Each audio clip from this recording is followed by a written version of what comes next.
Whittaker. I'm here today to analyse the golf swing of Kirk, winner of the recent FedEx Cup playoff event. Now what we'll notice with Chris is he's got quite an unusual swing in terms of it doesn't conform to kind of what we would have in our mind as the ideal type of golf swing, textbook so to speak. He has a few bits on there that are definitely unique to his game. Probably a few bits here that some of you guys can pick up, but also we can show why he doesn't necessarily compete week in, week out, and perhaps why he is a little bit inconsistent. So, if we have a look at his first move during his golf swing, what we'll tend to see is that as he takes the club head back, he very much keeps the club head outside the hands. This is very akin to the old Ricky Fowler move, where the toe is hanging down a little bit in this direction here, kind of a little bit closed here, and it's even closed relative to his spine angle, with the right hand very much on top of the golf club. He's taken this out away with the shoulders and chest, but not necessarily moved the hips that much, moved a little bit. What we then notice from here is the golf club works up in sets, but the club face is closed. So at this point here, during the backswing, the club face is a little bit closed relative to the arc. As we then take the swing on further from here, we then notice that the hips really don't turn any further at all, and the arms just continue to work up the torso. This makes the club go further than the shoulder turn. It causes the left arm to break down and the right elbow to work behind the body. This type of move actually requires a lot of compensations on the way down in order to square the face, because the arms, the body and the club haven't all worked away correctly as a singular unit. What we then notice is in the next part of the swing we see that he starts down very aggressively with the lower body, which is a trait of all of the longer drivers of the ball, but because his hips haven't turned much in the backswing in this direction here, there's not necessarily enough room for the arms to be able to come down into the space that the hip rotation will provide him for the transition. So now as he comes down, we notice that the elbow works back, so the right elbow at this point now is behind his right hip. He's definitely not working forwards in this direction. That's a common trait of a lot of tall players, that we see that right elbow move forwards, but it's a lot easier to move forward once those hips have turned a lot more. What we then find from here is the right elbow is kind of jammed into the side, so something's going to have to give way a little here in order to square the face.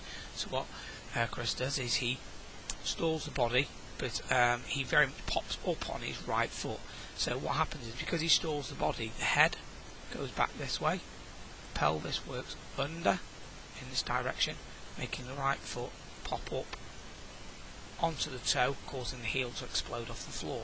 This then means the right arm has to chase and extend in order to square the face, and we very much see that the arms work away from the body as the right hand working very hard to square the face and release it. And we'll see at this point here now how the arms have disconnected away from the torso, so the two aren't working on the same circle as one another. So the arms continue working away as the butt flips. The flips over, the butt is now inverted and looking back towards the camera. So there's a lot of timing elements needed to impact in this area right here, where the head is going backwards, the right foot's having to pop up, the right arm's having to extend. These are all timing elements that need to work together in order to square the face. So we can see that this is how evident this is here as the golf club exits his body in between his shoulder and his neck. What we then see is he then finishes the rotation all the way through to a full and fluid finish. Now, I think that the problems with Chris's impact position in terms of the reliability of it, obviously we can't call it a major problem as he's just won the other week, but I think that he's not necessarily going to be a pure ball striker in terms of a guy who's going to flush it out the middle every single time. I think he'll have a few issues with contact point on the face, just due to the timing elements in this golf swing, and I also think that we won't be seeing him compete week in, week out, but when everything's working nicely, he's definitely a winner, and if he gets in the mix, obviously he's definitely not afraid to win based off this performance. But I would suggest that to to create the space in this golf swing, if he just turned these hips back a little bit more in this direction, the arms wouldn't look as funky and there'd be a lot more room for the arms on the way down.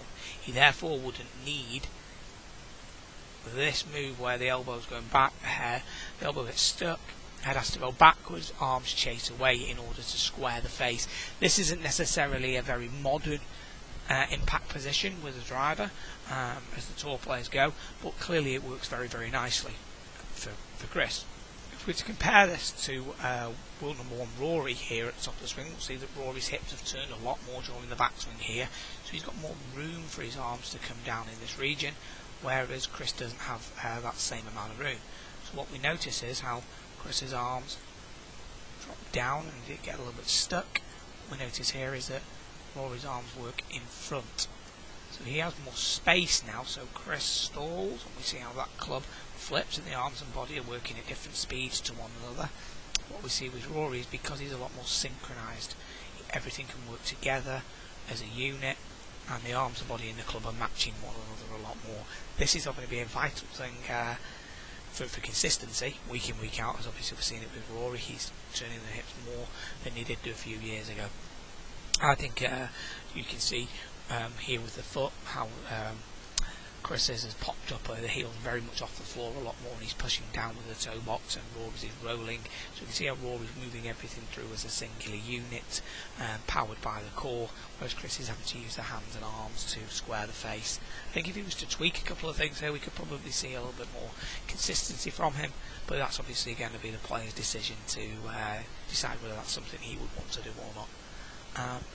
I hope you enjoyed this analysis.